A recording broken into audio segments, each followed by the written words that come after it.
আপনারা ইতিমধ্যে সংবাদ মাধ্যমে জেনে গেছেন যে পশ্চিমবঙ্গে বিজেপির বিপুল জয়ের জন্য আমেরিকার প্রেসিডেন্ট ডোনাল্ড ট্রাম্প অভিনন্দন বার্তা পাঠিয়েছেন প্রধানমন্ত্রী নরেন্দ্র মোদীকে।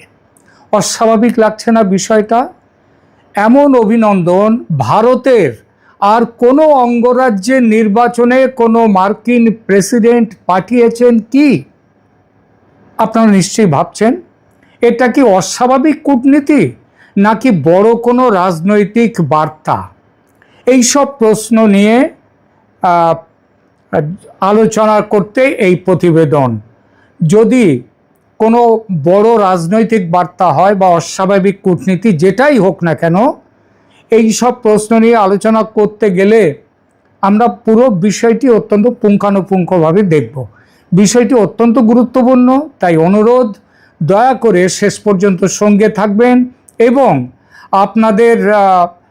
আপনাদের অনুরোধ যে মতামত দেবেন, লাইক দেবেন এবং সাবস্ক্রাইব করবেন আমার চ্যানেল। পশ্চিমবঙ্গের বিধানসভা নির্বাচনে বিজেপির জয়ের পর ভারতের প্রধানমন্ত্রী নরেন্দ্র মোদীকে অভিনন্দন জানিয়েছেন যুক্তরাষ্ট্রের প্রেসিডেন্ট ডোনাল্ড ট্রাম্প। তার যে সামাজিক মাধ্যম যেটা এক্স হ্যান্ডেল, সেখানে তিনি অভিনন্দন বার্তা দিয়েছেন।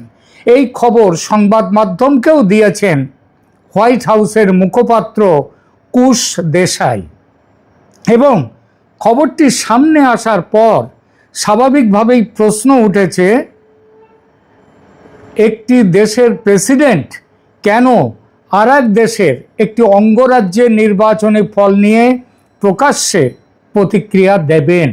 এটা কি নিছক সৌজন্য নাকি এর ভেতরে আছে বড় রাজনৈতিক বার্তা, কূটনৈতিক সংকেত এবং মোদীকে ঘিরে ট্রাম্পের বিশেষ রাজনৈতিক হিসাব কোনটা আছে? অথবা ট্রাম্পের দল রিপাবলিকান পার্টির আদর্শগত কোনো সংকেত কি আছে? আজ আমরা দেখব ঘটনাটি আসলে কতটা অস্বাভাবিক। ইতিহাসে এর আগে এমন কিছু দেখা গেছে কি না, এবং কেনই বা পশ্চিমবঙ্গকে আলাদা করে চিহ্নিত করে অভিনন্দন বার্তা পাঠালেন আমেরিকার প্রেসিডেন্ট। বিভিন্ন প্রতিবেদনে বলা হয়েছে ট্রাম্প পশ্চিমবঙ্গে বিজেপির জয়ের জন্য নরেন্দ্র মোদীকে অভিনন্দন জানিয়েছেন এবং সেই অভিনন্দনে তিনি বলেছেন এই জয়কে হিস্টোরিক এবং ডিসিসিভ এই বলে অভিহিত করেছেন। এই বক্তব্যটি আগেই বলেছি হোয়াইট হাউসের মুখপাত্র কুশ দেশাইয়ের নামে উদ্ধৃত হয়েছে, যেখানে বলা হয়েছে যে ট্রাম্প গত মাসে মোদির সঙ্গে ফোনালাপে তার নেতৃত্বের প্রশংসা করেছিলেন এবং এখন আবার এই নির্বাচনী জয়ের জন্য মোদীকে বিপুল অভিনন্দন জানিয়েছেন। খেয়াল করুন, এখানে অভিনন্দনটি পশ্চিমবঙ্গের বিজেপি নেতৃত্বকে নয়, সরাসরি প্রধানমন্ত্রী মোদীকে ঘিরে নির্মিত হয়েছে। একই সঙ্গে তামিলনাড়ু, কেরালা, আসাম, পুদুচ্চেরিতে ভোট হলেও ট্রাম্পের বার্তায় সেই রাজ্যগুলোর নাম পর্যন্ত নেই, আছে শুধুই পশ্চিমবঙ্গ। কেন এমনটা হলো? এটা কি অস্বাভাবিক নয়? আসল প্রশ্ন, ভারতের একটি অঙ্গরাজ্যের বিধানসভা নির্বাচনের ফল নিয়ে যুক্তরাষ্ট্রের প্রেসিডেন্টের প্রকাশ্য অভিনন্দন কি স্বাভাবিক কূটনৈতিক রীতি?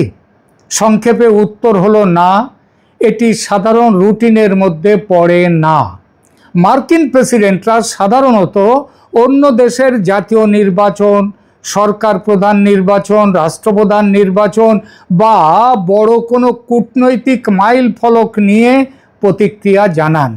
2014 সালে বারাক ওবামা ভারতের জাতীয় নির্বাচনের সমাপ্তি উপলক্ষে বিবৃতি দিয়েছিলেন, কিন্তু সেটি ছিল সমগ্র ভারতের গণতান্ত্রিক প্রক্রিয়া নিয়ে, কোনো নির্দিষ্ট রাজ্যের বিধানসভা ফল নিয়ে নয়।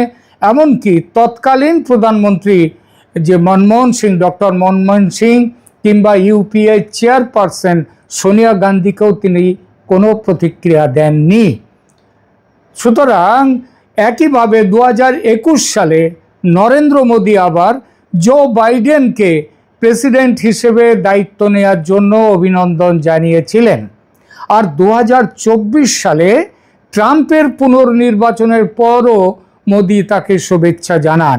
এগুলো সবই জাতীয় পর্যায়ের নেতা নেত্রীর নির্বাচন কিংবা আনুষ্ঠানিক যোগাযোগের উদাহরণ। এই প্রেক্ষাপটে পশ্চিমবঙ্গের ফল নিয়ে ট্রাম্পের অভিনন্দন বার্তাটি নিঃসন্দেহে ব্যতিক্রমী। এখানে কেউ বলতে পারেন অভিনন্দন তো অভিনন্দনই, এতে এত অবাক হওয়ার কি আছে? কিন্তু কূটনীতিতে কোন স্তরের ঘটনাকে কে গুরুত্ব দিচ্ছে, বিশেষত আমেরিকার মতো দেশ গুরুত্ব দিচ্ছে, সেটা একটা বড় জিনিস, সেটাই আসল বার্তা।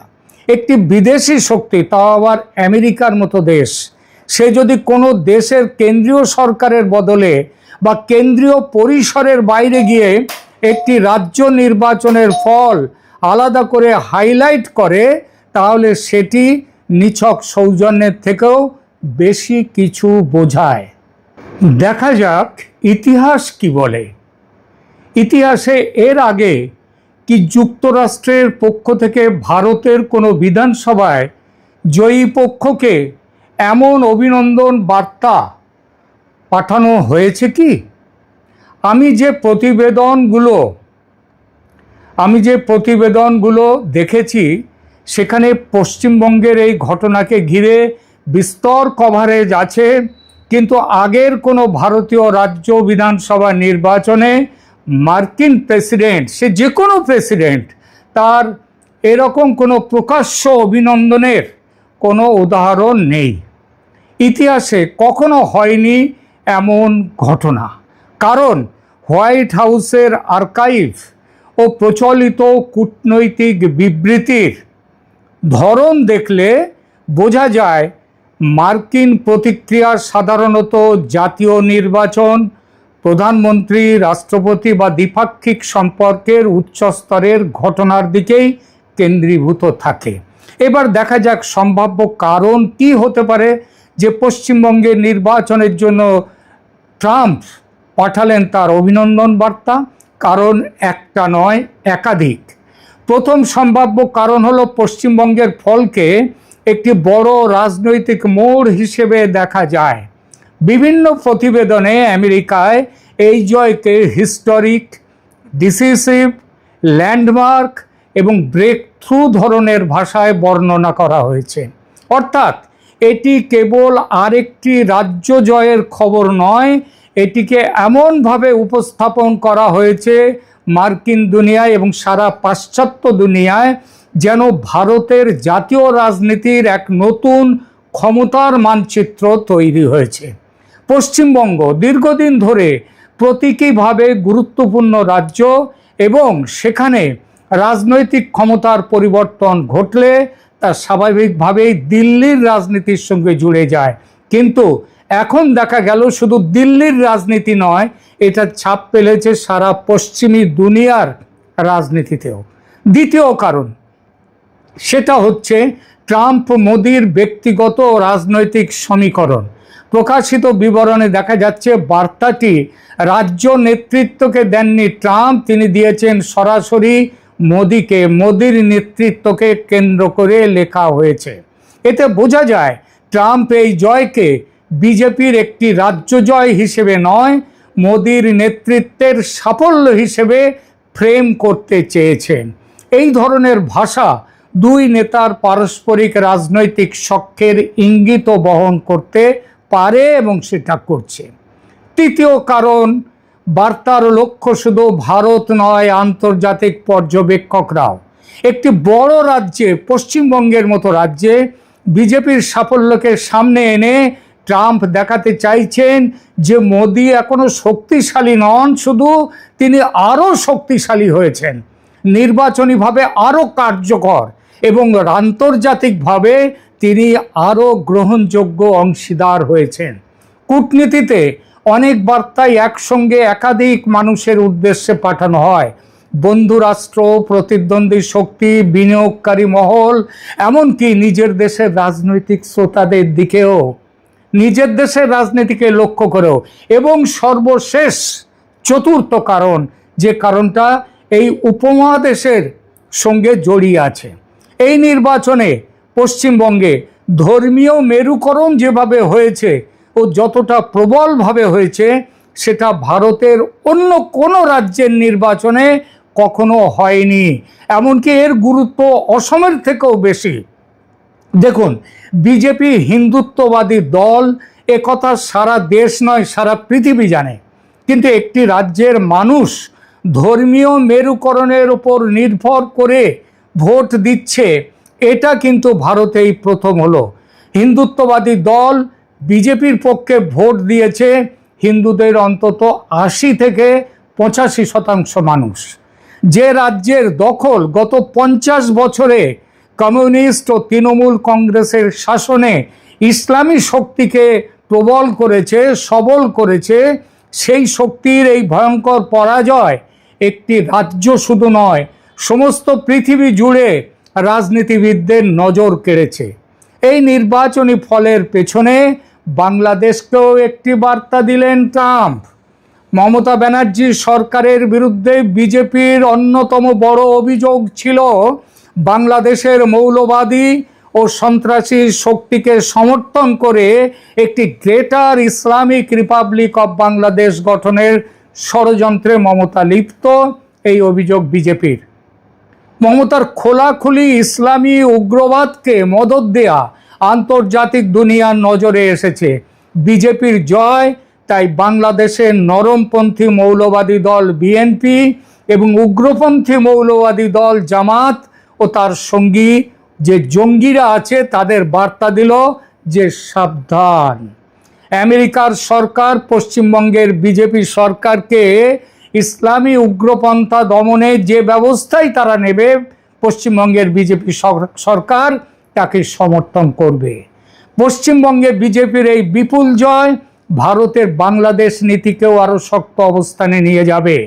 আওয়ামী লীগকে নিষেধাজ্ঞা মুক্ত করার লক্ষ্যে ভারত ইতিমধ্যেই প্রবল চাপ দিতে শুরু করেছে। এর সঙ্গে যদি সেখানে হিন্দু নিগ্রহ বা হিন্দু হত্যার ঘটনা ঘটে, ভারত যে এখন আর মুখ বুজে থাকবে সে প্রশ্ন ওঠে না। ট্রাম্পের দল রিপাবলিক পার্টি মুসলিম তুষ্টিকরণের রাজনীতির বিরুদ্ধে, আর ডেমোক্র্যাটরা আবার উল্টো পথে মুসলিম তুষ্টিকরণের পথের যাত্রী। সুতরাং বঙ্গ বিজেপির এই ল্যান্ডস্লাইড ভিক্টরি ট্রাম্পের হাত শক্ত করল, ট্রাম্পের নীতিকে আরও বেশি গভীর মাটিতে তার শেকড়টা বুনে দিল। এই সম্ভাব্যতা কিন্তু উড়িয়ে দেয়া যায় না। আর এজন্যেই ট্রাম্প নরেন্দ্র মোদীকে সমর্থন জানিয়েছেন।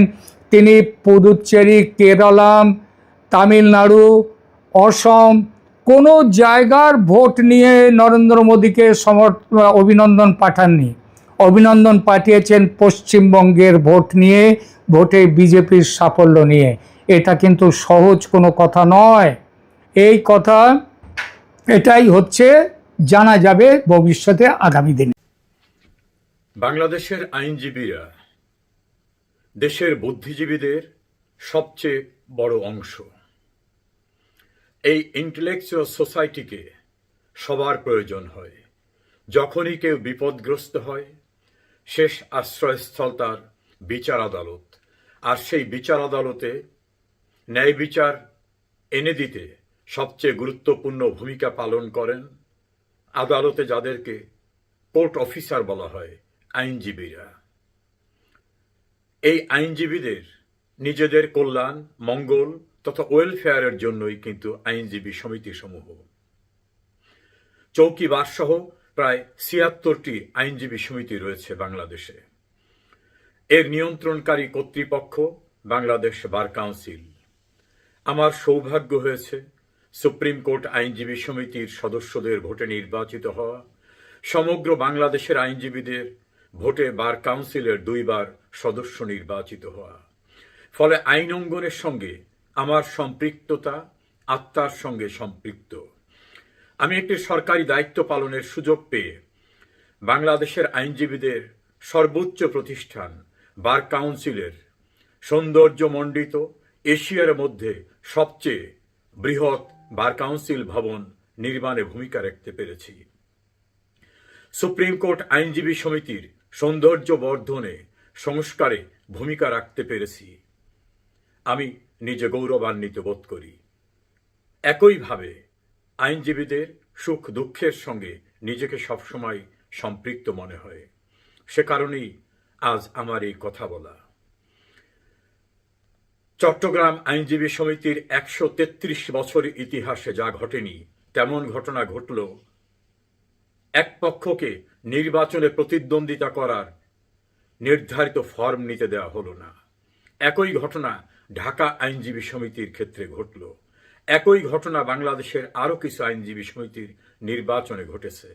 সুপ্রিম কোর্ট আইনজীবী সমিতিতে ৪০ ঊর্ধ্ব নির্বাচনে আগ্রহী ব্যক্তিদের মনোনয়নপত্র কোনো বৈধ কারণ ছাড়া সম্পূর্ণ বেআইনিভাবে রাজনৈতিক উদ্দেশ্য প্রণোদিত হয়ে বাতিল করে দেওয়া হয়েছে।